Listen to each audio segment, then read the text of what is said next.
Sales, sales, sales. It's a word that makes quite a lot of potential prime listers squirm a bit. They don't like it. But they've got a bit of a truth bomb. And the truth bomb is that if you want to be a prime lister, or if you want to have any kind of business, you will have to have sales. Otherwise, it's just a hobby. And there's quite a lot of pricing and sales is a really kind of like part, because this is your love language. This is what you do for people that you love. And it can sometimes feel a bit weird to charge money for something you love to do. Like I see it quite a lot, and you probably can relate, right? Either yourself or a friend of yours who's always giving. Well, everything needs to have a fair and equitable exchange for it to last the test of time or be sustainable. That's an overused word, right?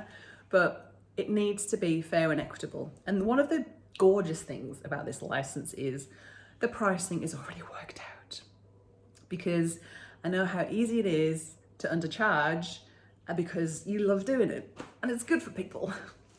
You're doing it anyway. And I'm doing impressions like that because that was me. So I might lose a bit of credibility with you right now, but I like to be truthful and honest, as you probably can guess by now if you've watched my previous 2 videos, and if you haven't, definitely go back and watch those. But when I first made my first loaves of paleo bread, it was the zucchini bread. That was one of the OG, it's called zucchini loaf now, because it's not a bread. And you've got to get the labels right, and they have to be, you have to have truth on labels. They have to be clear, and it isn't bread because it doesn't have yeast in it, right? So go back to and watch video 1 about labeling, and if you don't get that right, then you're in trouble. It's not good.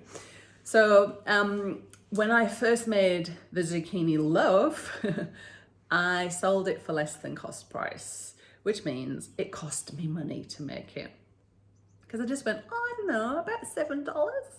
And then I realized it cost me $7.21 to actually produce it, not taking into account my conversion costs, my time, my driving there to drop it off, none of that. So I love that all the pricing is worked out. I love that you have all of the tools to get a sale. So not only are there brochures for your customers, brochures for your stockists. So when you go into a stockist, you can take this brochure with you with professionally taken pictures with nutrition information panels. So if they say, well, how many grams of carbs are in that? You can go 1.8. It's got who it's for. So it's plant-based, it's paleo, it's vegetarian. So they can see, okay, right, well, I do have customers that are asking for those sorts of things. It says what the wholesale price is, what the wholesale to retail price is, what they're going to get for selling it. All of those details that it keeps you up in the middle of the night. I know I've had so many sleepless nights nutting all this out, so you don't have to, right? And it's horrible if you don't know that information, but you can just take it all with you. So not only have we got that, but we've also got an entire video training series on the psychology of a sale and the process that you want to go through to get a yes, right? And the great news is that selling a product like food that you can taste, smell, and touch, that's a low cost, but in the grand scheme of selling anything, it's an easier sell than trying to sell a concept like conferencing, conference advertising. That's hard to sell versus here's some cookies, would you like to give it a try? We don't have any minimum order quantities. So quite a lot of suppliers do. So yes, we'll supply you, but you have to buy a minimum of 100 boxes. We don't have that. So your stockists can start with a small range and see how they sell and take it from there. You can do a lot of things as a producer that all those other products in the health food shop producers cannot do, right? So if you go into your health food shop, there'll be some paleo breads in there, right? Well, that's great. Well, where have they come from? Victoria, New Zealand, Queensland, Perth, where have they come from? Who's made those? Can that producer come into the store and do a tasting? Will that producer promote that health food shop and say, hey, guess what, guys, you can get my bread at this shop? Will they become friends with the health food shop owner and promote each other? Probably not. It becomes this beautiful local food producing community that you'll become part of. You might become a bit famous and get well known for it. Might meet some new friends who are, like-minded, that you'll end up being best friends with for life. Who knows? That's just based on my experience. But it is definitely this beautiful, wider community to be part of. So, what else did I want to say to you about sales? Oh yeah, so, yes. So first of all, you can't have a business without sales. So if you're not willing to knock on a door, walk into a health food shop, or just put something out on social media, like selling now has never been easier, because you can be in buy, swap and sell groups. You can go to your local, paleo in Brisbane or whatever it is where you are, and you can start to put posts on there. It's really easy. It's nothing face to face. It's not too scary. We have got over 500 more professionally taken pictures. So you're trying to get a good food picture. It always looks really bad, like mine do. I don't know how people manage to do amazing food pictures with their iPhone, but we've had proper photographers with proper cameras and proper editing take pictures of our products, so you can launch straight out of the gate, super professional, super slick, without having to mess around with lighting and cameras and all of that stuff, which is so awesome. The other thing I wanted to say to you is, I have so much I want to say to you, if I'm honest. If you want to come around, we can have a cup of tea, get some cookies out, have a chat. Not possible, but it would be nice. Maybe one day. The other thing I wanted to say is that everyone's in sales. Everyone's in sales. Even if you're a teacher, you're in sales, because that's a hard sales job actually, because especially high school, so you have to stand up in front of the class and sell to them why they should sit still and listen to the concept that you are about to teach them. That's hard. Or maybe you're in your family, you're a salesperson. You're trying to get the rest of the family on board to this amazing healthy way of eating. That's selling, right? And I'll tell you something else. When it's something that you truly believe in, like authentically, like we could cut you in the middle and it would say this about you, it's easy. It's easy because you already believe it. It's not like you're selling advertising for a newspaper company and you're like, oh, I don't even care. I think it's overpriced. Oh, I don't know. This is what you believe in. You know that these products are going to help our customers. They're going to change their lives, right? So and you know they're delicious. So it's a lot easier for you to sell. And if I've said all of that and you're still thinking, oh, I just don't want to do sales, I just can't handle a no, well then I want to say to you, as a human being, congratulations, you're normal, right? Because guess what?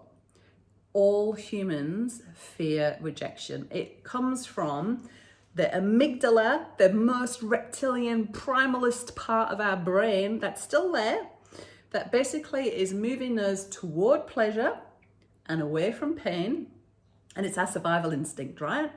And if you think back to like tribal, ye olde, ancienty, primally paleo times, if you did something wrong and you were rejected, that would mean you would be kicked out of the tribe and face certain death.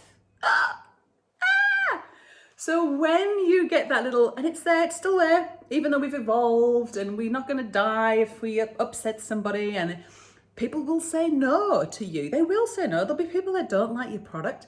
That's okay, because we can't please all the people all the time. And you will find your people. Not everybody likes me. I annoy them. My forehead's too high. My eyebrows are wonky. Whatever. They don't like my accent. That's all right. They're not my people. Goodbye to those people. I'm not here to please all the people all the time. But I have people who like me. They like what I do, and you will find your people too.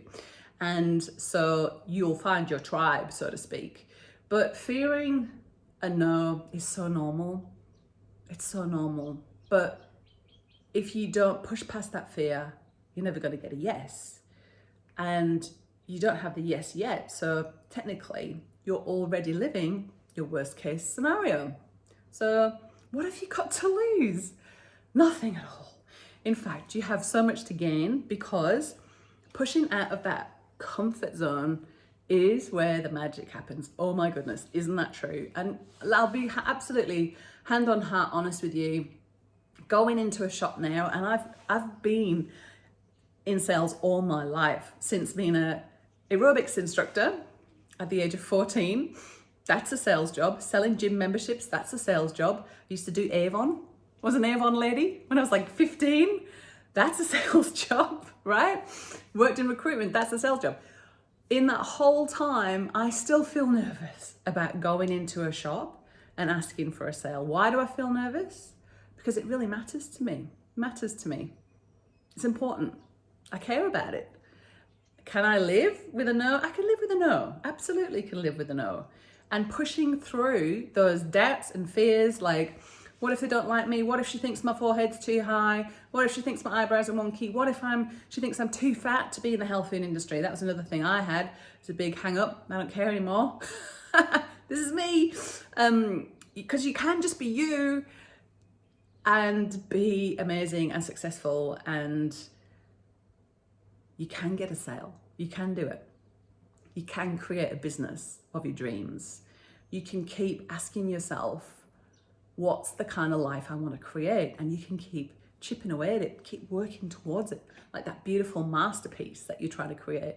Just add into it, tweaking, changing, evolving, experimenting, and growing, challenging yourself, pushing yourself out of your comfort zone. In fact, if we should, we're like always worried about being overwhelmed. Oh, I don't want to be overwhelmed. Oh, my adrenals. All of that. Oh, don't have a burn crash again. Oh. What if it's good to be in a state of overwhelm? What if being overwhelmed is a sign that we're growing?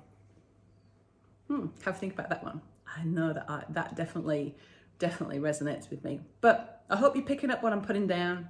I really, truly hope it's landing. I really hope that this is the opportunity that you didn't know you were looking for. The Primalista intake is closing soon, so make sure you don't miss out if you want to be on board, because it is a hard deadline. Never done that before, but now 6-7 years in to the Primalista license, I know what works. I know what numbers are good. And now that we've got the Primalista Mentor Program, that beautiful little incubator, we welcome you in. Come in. We're going to get you open for business. We're going to get you equipped without breaking the bank. We're going to get you making sales without you absolutely pooing your pants, right? And that's going to be starting soon too. And I want you in. I want to give you the best support. I want you to be able to ask all the questions that you've got and take it at your own pace. So click all the links wherever they are, and I'll see you soon.